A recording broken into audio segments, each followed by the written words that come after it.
Good day. In this series about the boards of public enterprises and if they have what it takes, we have first look at the fiduciary duties of directors, good faith, care, skill, due diligence, all based on a foundation of intellectual honesty. In the second video, we've looked at the SME bank fraud and the role of that board that played a role in that. Then in this third video, we are going to look at regulating authorities in Namibia and if they fulfill their role. We are going to look at some of them. Now, a regulating authority is supposed to set standards of operations and being appointed by government as an independent governmental body to operate to regulate the private sector agencies and this in a specific sector or industry. And the first regulating authority we're going to look at is the role of NAMCOR. Now, NAMCOR is an acronym that stands for the National Petroleum Authority, National Petroleum Corporation, of Namibia. Now, a regulator and all regulators are supposed to have four functions, or actually should only, my apology, should have only one function, and that is to regulate. However, NAMCOR is not only a regulator by stating the standards and performance standards and the rules and regulations about how the private sector should function in order for providing efficient petroleum at a very competitive price to the bulk suppliers of Namibia, but they are also involved in policy making on behalf and with the Ministry of Mines and Energy and the resource under the Ministry of Mines and Energy, which doesn't make them independent at all. Then thirdly, they are also involved in the supply side. They are the bulk supplier of petroleum. They buy petroleum in bulk and then sell it and make it available to the different retailers. And they also compete with the private filling station owners. They plan to open up more than 256 filling stations in Namibia. So they complete the full circle of regulator, policymaker, then the bulk supplier of petroleum, as well as competing with the private sector, with the end user, where they also make the price and compete with the private filling stations. So that means this regulator is highly compromised. They cannot fulfill their duties, even if they try by all means to be an efficient and effective regulator, because there are no checks and balances on this regulator we call NAMCOR.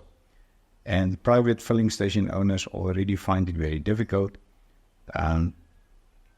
to provide efficient and effective at a competitive price petroleum to the different end customers, because Namibia sits with an environment where we pay several levies on petrol, for example. There is a levy that goes to the regulating authority to finance them. Then there's also a levy for environmental damage as a result of the petroleum and oil that is a fossil fuel. And then we also pay several other levies, and our petroleum and diesel is more than $22 per liter, while in Angola the price is between 3 and 4 Namibian dollars per liter. So a lot of taxes are being paid and levies are being paid, and the regulator is compromised. And this materialized in several corruption cases in Namibia in connection with the regulator and infighting with the board members themselves. For example, the Namibia liquid fuel corruption a few years ago, about 8 or 9, 10 years ago, in which the former Minister of Justice, that later became also the Attorney General, Saki Angala, that were involved in the fish road scandal, were involved, and it was investigated by the Anti-Corruption Commission, and they were cleared. And while there were substantial evidence that corruption actually occurred in bribery, and people were advantaged to the disadvantage of the majority of Namibia. Now, if a regulating agency is so compromised, it is impossible for a board like NAMCOR to fill its function. And during 2023, there was also a case where the CEO of NAMCOR has been suspended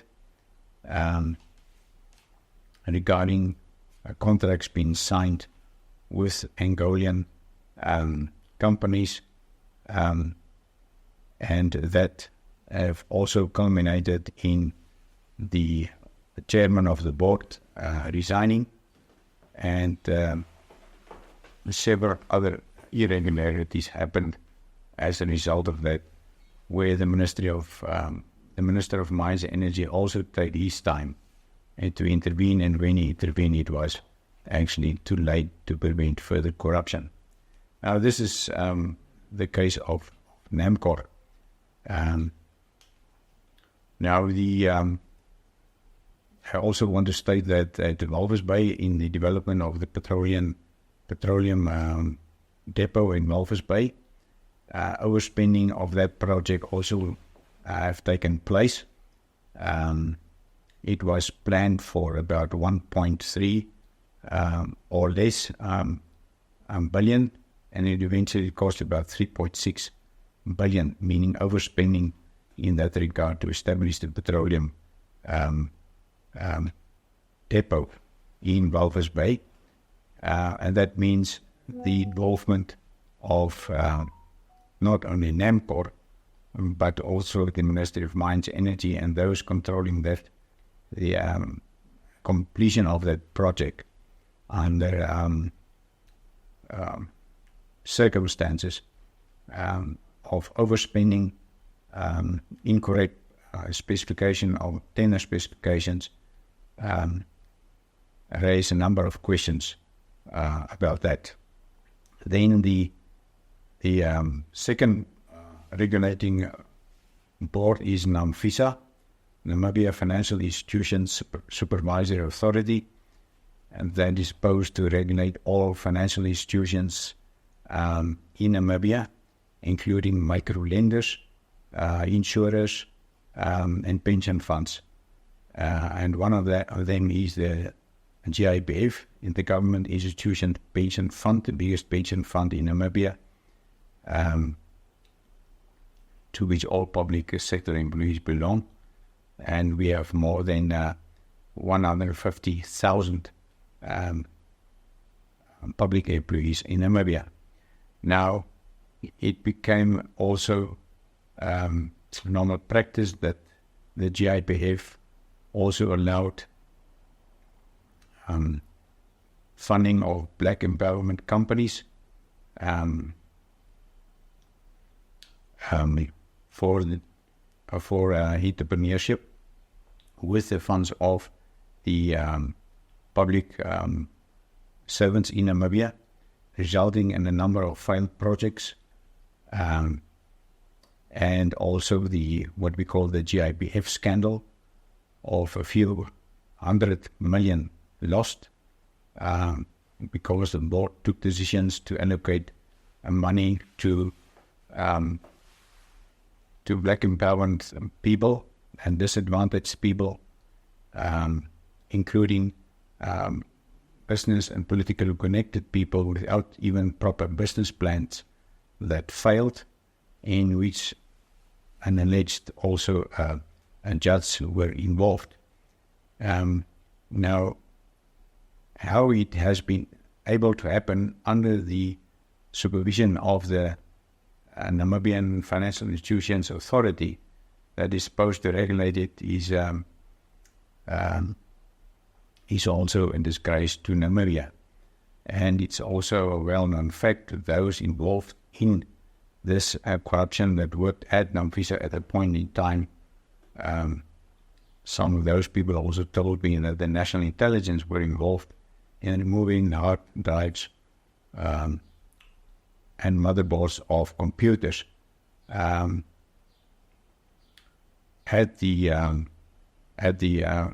Namibia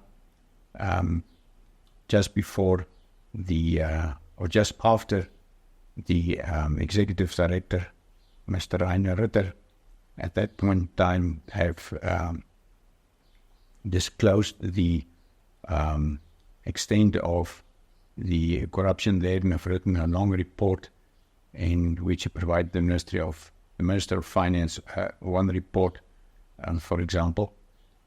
And so the evidence disappeared.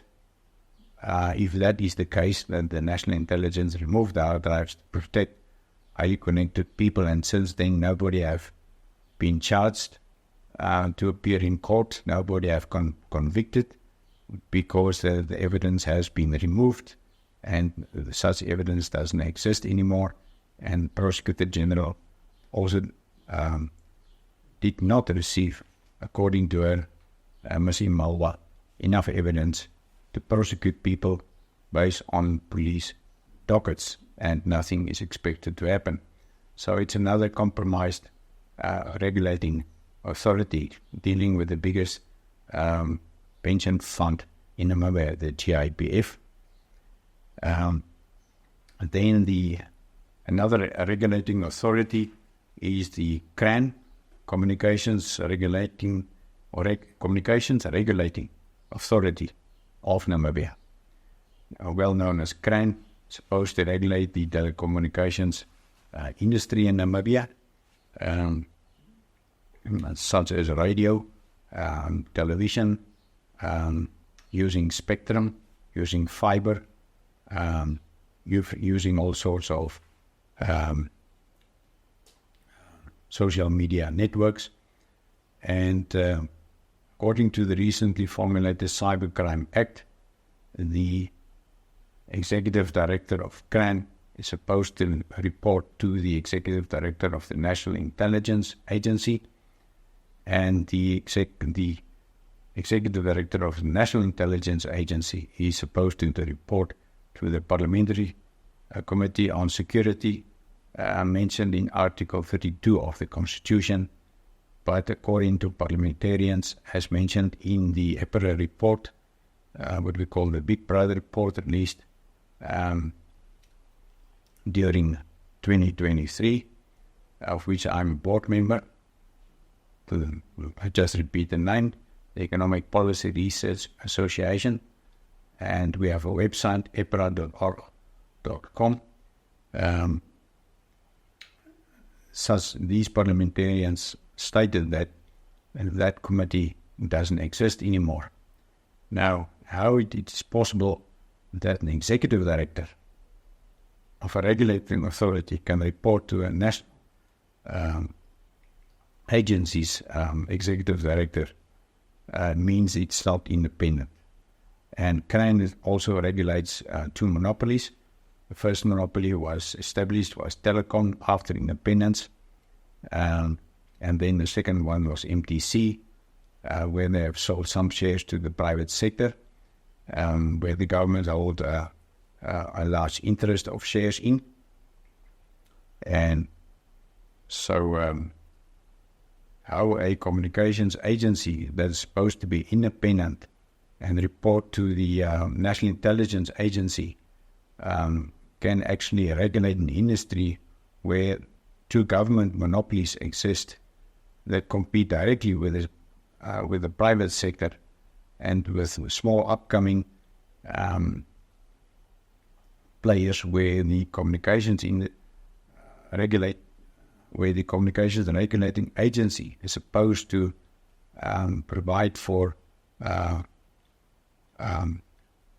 compete and collaborate in terms of the legislation of CRAN is not known, because this agency is supposed to, wherever there is dark fiber, and dark fiber means that fiber that's not being used should and must be made available to smaller players in the industry, while they also protect and will be subjective to the influence of those government monopolies is also unknown, and that makes also CRAN also a compromised regulating industry. And then the last regulating authority covered in this specific video is the one of the Financial Intelligence Center that is supposed to regulate the financial transactions of banks and all financial transactions flowing out of where money is being moved outside the country. And they are part of the Central Bank of Namibia. The Central Bank of Namibia is supposed to keep a tab on the banks in Namibia, of which we have 4 big banks and a number of smaller banks. Now, the Financial Intelligence Center did not raise any flags in the small medium enterprise bank fraud, which have been dealt with in the second video. They have also not raised a flag in terms of the transactions and illegal money laundering with the outflow of money from Namibia and into Namibia with the fish rod scandal, the biggest corruption scandal ever in the history of Namibia, exposed by Mr. Johannes Stefansson of Shamhiri, Icelandic fishing company. And then in terms of the SME bank fraud, it is unknown how the Financial Intelligence Center could not have detected this a few years ago, because corruption didn't suddenly happen just before the SME bank actually closed. The financial trails are there. It should have been picked up by the Financial Intelligence Center. They are also too close with the Central Bank of Namibia. They are actually reporting to the Central Bank of Namibia, and banks are supposed to provide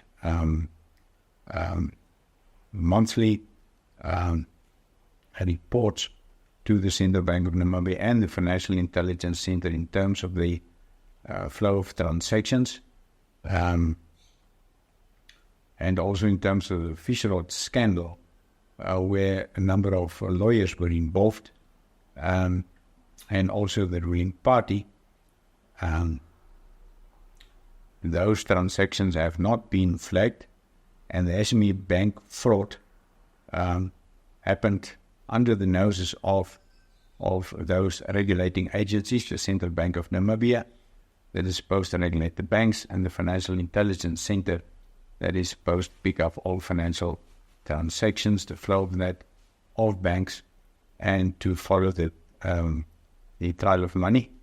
And nothing happened. So it means that the Central Bank of Namibia and the Financial Intelligence Center have been compromised, and this concludes then these 4 compromised regulators, as discussed in this video, namely NAMCOR, the NAMFISA, the CRAN, and then also the Financial Intelligence Center and the Central Bank of Namibia. Thank you very much.